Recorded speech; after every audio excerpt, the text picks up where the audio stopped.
So అదే చేస్తూ ఉంటున్నాము. ఇది వచ్చేసి ఏంటంటే సెల్ఫ్ బిట్రేయల్ లైఫ్. మనం ఎవరు, మనకేంటి కావాలి, మనకేం నచ్చింది, మనం ఏం లివ్ చేయాలని ఆశపడుతున్నాము, ఇదన్నీ ఏమి తెలుసుకోకుండా ఇదే మీ ఆథెంటిక్ సెల్ఫ్ కాదా? మీ ఇన్నర్ ఎసెన్స్గా ఏంటి ఉందో అదే మీ ఆథెంటిక్ సెల్ఫ్. మీరు ఇన్నర్తో వైఫ్, ఇన్నర్తో కూతురు, ఇన్నర్తో లైక్ డాటర్ ఇన్ లా, ఇన్నర్తో ఈ కిడ్స్తో అమ్మ అనేదాన్ని మీ లైఫ్లో ప్లే చేస్తూనే రోల్స్ తప్ప ఆ రోల్స్ మీరు కాదు. మీ లోపల ఏంటి ఉందో, మీ ఇన్నర్ ఎసెన్స్ సపోజ్ ఎగ్జాంపుల్ నన్ను పెట్టుకుంటాము. నాకు 9 గంటకి ముందు మార్నింగ్ లెగిసేదానికే పెట్టదు, కానీ లెగిసిన టైంలో నుంచి అంత స్పీడ్గా పని చేస్తాను, కానీ హౌస్ హోల్డ్ వర్క్స్ చేసేదానికే పెట్టదు నాకు.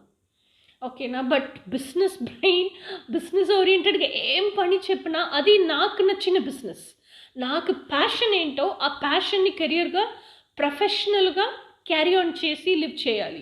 ఆ బిజినెస్ను టాప్గా రావాలి, ఆ లైఫ్ స్టైల్ చేంజ్ చేయాలి, ఒక్కొక్క స్టెప్గా అసెండ్ అవ్వాలి. దానికి ఎంత ఎఫర్ట్ వేయాలో, దానికి ఎంత మెంటల్ ఇన్పుట్ ఇవ్వాలో అన్నీ చేస్తాను.